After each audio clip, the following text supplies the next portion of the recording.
Okay, so I was successful in getting problem number 118 published and on Canvas. So now we're going to try, and so I have your videos in your modules under the reading assignments. And I'm not sure if your page looks exactly like mine, but you'll see reading assignments and video lectures. And so I'm planning to embed these video lectures in there. So that's where you'll be looking for those. So back to your homework.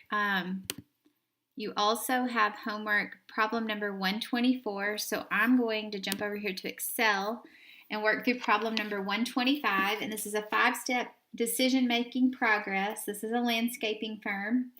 And we have several actions that Mr. Sizemore performs, and it asks us to classify these according to the 5-step decision-making process. I tell people all the time, managerial accounting, you don't need to think accounting, think management. And this book really focuses on the managing side of accounting. And so I'm not teaching you accounting to be an accountant. I'm teaching you about accounting to be a manager. And I really like the way this book starts out going through the decision making and classification and so forth. So the first one, Mr. Sizemore decides to buy power tilling equipment rather than hire additional landscape workers. This comes from chapter 1. And I don't have the page number, and I'm working in an ebook, so I can't flip over to that real fast, but it's in chapter 1. This first one is to make decisions by choosing among alternatives. It's pretty obvious, I think. B says Mr. Sizemore discusses with his employees the possibility of using power equipment instead of manual processes to increase productivity and thus profits. And in this one, he's identifying the problem and uncertainties relating to the problem. In C, it says Mr. Sizemore learns details about a large potential job that is about to go out for bids. This is obtaining information and or make predictions about the future based on that information.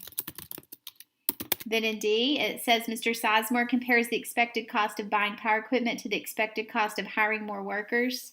So in this one, he's also obtaining information or making predictions about the future. Same answer. And then in E, it says Mr. Sizemore estimates that using power equipment will reduce tilling time by 20%.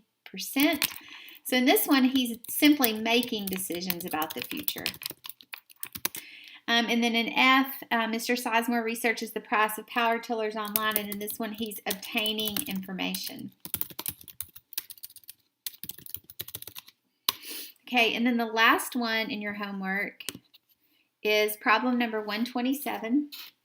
And so in problem number 127, we get into some ethics, which I think is just very, very important when we're talking about anything related to business. And in accounting, accountants are held to a higher standard of ethics through our certifications, through a CPA certification, Certified Public Accountant, or CMA, Certified Managerial Accountant. With both of those certifications, or any certification in accounting, we have continuing education in ethics, and then we have ethical standards that we have to uphold.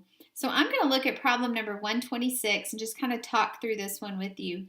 And I'll let you pause the video and go read that. I'm not going to take the time to read everything to you. But the question says to describe Mendez's ethical responsibilities. So in your chapter, it talks about the Institute of Managerial Accountants, standards of ethical behavior for practitioners of management, accounting, and financial management. That's the CMA that I was referring to. The areas of ethical responsibility related to this are competence, confidentiality, integrity, and credibility. Mendez should carry out his duties ethically and communicate unfavorable as well as favorable information and professional judgments. Mendez should perform professional duties in accordance with relevant laws, regulations, and technical standards. And Mendez should report information fairly and objectively. He should refuse to book the $200,000 of sales until the goods are shipped. Both financial accounting and management accounting principles maintain that sales are not complete until the title is transferred to the buyer. So what should Mendez do if Dalton gives her a direct order to book the sales? Mendez should refuse. If Dalton persists in this, then the incident should be reported to the corporate controller, and then go up the line from there. So again, they say there's no right or wrong answer in ethics, but there is the right thing to do. And so that wraps up chapter 1, and I will be posting a video shortly on chapter 2. Thank you.